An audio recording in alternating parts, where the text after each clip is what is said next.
Salut à tous et bienvenue sur notre chaîne YouTube OADA's Future Accountant, une chaîne dédiée à aider les étudiants de l'espace OADA à mieux comprendre, cerner et appréhender les différentes formes de comptabilité qui s'y font. Donc aujourd'hui, nous allons continuer avec notre troisième séance s'intitulant Analyse en termes d'emploi ressources. Ok? Et donc dans cette session, nous allons tout simplement voir ok, comment faire une analyse en termes d'emploi ressources. Bien sûr, ce sont des choses liminaires que je montrerai dans cette vidéo.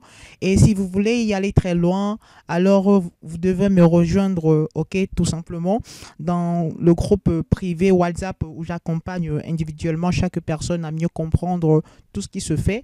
Et donc, pour retrouver, ok, toutes les informations vous permettant, ok, tout simplement de me rejoindre, vous pouvez voir en bas de l'interface que vous avez, vous verrez mon numéro, ou soit vous pouvez y aller dans le descriptif de la vidéo et tout simplement cliquer sur le lien renvoyant vers le groupe WhatsApp pour être en contact avec nous et donc pouvoir bien vivre cette belle aventure. Alors, sans plus tarder, attaquons alors cette session après la petite introduction. Merci.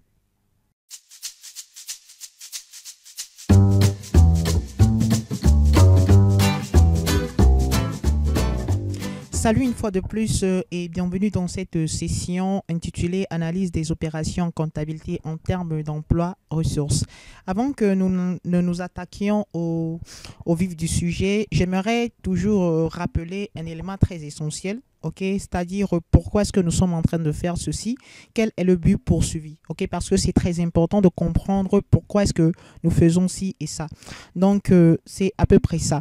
Alors, dans la session précédente, c'est le portant sur les flux en comptabilité. Je vous avais tout simplement dit que la session-là nous permettait d'arriver tout simplement à pouvoir maîtriser les b.a.-ba qui nous permettront de pouvoir transcrire l'ensemble des différentes opérations réalisées par l'entreprise sous forme comptable. Ok? Et ben dans cette session, elle se positionne comme étant au fait un module supplémentaire ou bien complémentaire. Ok, qui est le bon terme, complémentaire, qui va nous permettre d'arriver, ok, à atteindre ce but ultime, ok, qu'on s'est fixé. Parce que n'oubliez pas que le plus important, lorsque vous êtes comptable dans une entreprise, c'est d'arriver à produire les états financiers. Et pour arriver à produire les états financiers, il faut d'abord pouvoir transcrire les opérations réalisées par l'entreprise sous forme d'écriture comptable. Donc, nous sommes toujours dans ce but-là d'arriver à transcrire l'ensemble des opérations réalisées par l'entreprise sous forme d'écriture comptable. Et comme je venais de dire, cette session, ok, tout simplement, va nous permettre, ok, d'arriver à atteindre notre objectif. Donc, c'est à peu près à quoi il faut s'attendre avec cette session-là. Donc, analyse en termes d'emploi ressources. Alors, dans cette session, ce qui est très important, on nous dit de faire d'arriver à faire des analyses en termes d'emploi et de ressources. Ok? Et pour pouvoir faire des analyses en termes d'emploi et ressources en comptabilité, ok, on utilisera au fait un principe. Et ce principe s'appelle tout simplement le principe de la double écriture. Alors que stipule ce principe? Ce principe dit tout simplement que on dit la double écriture repose sur la constatation que chaque opération réalisée par l'entreprise fait intervenir deux flux. Un flux sortant de l'entreprise et un flux entrant dans l'entreprise. OK? Et donc, en continuant, on nous dit que ce principe stipule que les flux entrants soient égaux aux flux sortants. Par conséquent, l'équilibre suivant doit être respecté. Montant des flux entrants égale à montant des flux sortants. OK? Ici, je rappelle très bien, l'objectif, c'est d'arriver tout simplement à transcrire les différentes opérations réalisées par l'entreprise, ok, sous forme d'écriture comptable. Mais avant d'y arriver, on va procéder à l'analyse en termes d'emploi ressources. Donc ici, nous allons faire des analyses en termes d'emploi ressources. Et on nous dit de manière très simple que cette analyse en termes d'emploi ressources repose sur un principe qui est la double écriture. Et ce principe nous dit que pour chaque opération réalisée par l'entreprise, ok, cette opération, ok, fait intervenir deux flux. Un flux entrant dans l'entreprise et un flux sortant de l'entreprise. Et maintenant, finalement, ok, il y a un élément très important, ou bien un équilibre très important qu'il faudrait aussi connaître. C'est l'équilibre suivant. on dit il faut aussi noter que flux entrant égale à emploi, flux sortant égale à ressources.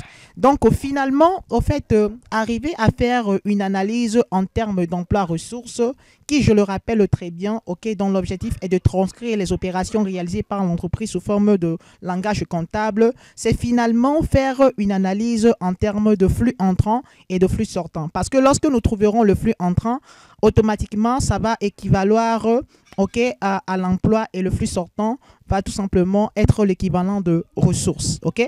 Donc, c'est à peu près ce qu'il faut savoir. Maintenant, on va essayer de prendre un petit exemple et je vais vous montrer tout simplement les différents éléments. Donc, sans plus tarder, on va prendre l'exemple là. Exemple 1, achat des marchandises au comptant contre espèces pour 300 000 francs CFA. Analyser cette opération en flux entrant et flux sortant. On vient de voir tout simplement que faire une analyse en termes d'emploi ressources revenait à faire une analyse en termes de flux entrant et de flux sortant. Donc, c'est la même chose au fait. Maintenant, ici, achat des marchandises au comptant contre espèces pour 300 000 francs. On avait déjà vu cette opération dans la session précédente. Ici, ça veut dire de manière très simple que l'entreprise a acheté des marchandises chez le fournisseur pour 300 000 francs et que l'entreprise a payé au fournisseur en prenant l'argent de sa caisse. Alors, de manière très simple, c'est ça. Et on aurait bien sûr le schéma suivant. Le schéma suivant. Et donc, avec ce schéma, donc, qui était tout simplement les différents éléments vus dans la session précédente. Cette session, c'est une suite à la session précédente. Vous allez vous-même le remarquer tout à l'heure.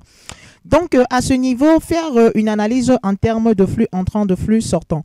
Donc, c'est la même chose que nous avions déjà fait dans la session précédente. Donc, logiquement, il fallait pouvoir expliquer, comprendre l'opération. C'est ce que je viens de faire tout à l'heure. Ensuite, il fallait aussi identifier les différents acteurs intervenant dans cette opération comptable. Ici, il y a l'entreprise et puis le fournisseur. Ensuite, il fallait identifier les différents types de flux. On a le flux réel et le flux financier. Et maintenant, il fallait répondre à deux questions essentielles ou bien substantielles qui étaient qu'est-ce qui entrait dans l'entreprise et qu'est-ce qui sortait de l'entreprise. Et de manière très simple, ce qui entre dans l'entreprise, c'est le flux entrant et ce qui sort de l'entreprise, c'est le flux sortant. C'est pourquoi dans la session précédente, j'avais mentionné ces deux différentes questions. Donc, c'était tout simplement pour arriver à faire une analyse en termes d'emploi, ressources qui nous permettra lui-même par la suite d'aller plus loin. Donc, c'est tout simplement ça. Alors, en suivant tout ce que nous avions vu dans la séance précédente, on arriverait au finish au fait que le flux entrant serait marchandise et le flux sortant serait égal à l'argent. Or, on venait de voir tout à l'heure que l'équilibre là aussi doit être respecté. Les flux entrants vont équivaloir aux emplois et les flux sortants vont équivaloir aux ressources.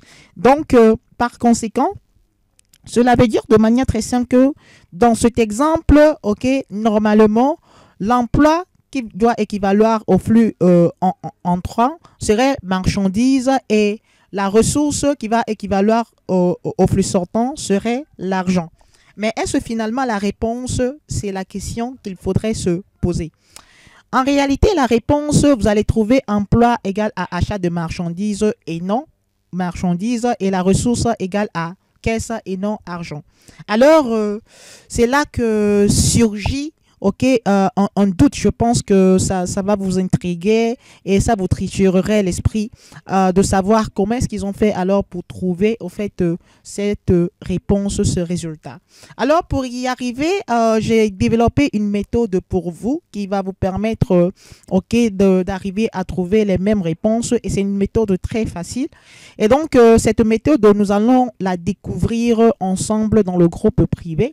Donc, si vous voulez me rejoindre, je me ferai une joie d'être avec vous. Et donc, c'est à peu près ça. Alors, tout simplement, cette méthode, je ne pourrais pas malheureusement la dévoiler dans cette vidéo. Rendez-vous avec tous ceux qui aimeraient la connaître et pouvoir arriver à faire une analyse en termes d'emploi ressources très facilement. Donc, allez dans le descriptif de la vidéo et tout simplement, prenez contact avec moi et tout, se fera dans l'ordre naturel et logique des choses. Donc, merci d'avoir été attentionné, été provenant jusqu'à maintenant. Donc, nous allons nous arrêter ici et on se revoit à la séance prochaine. Bye.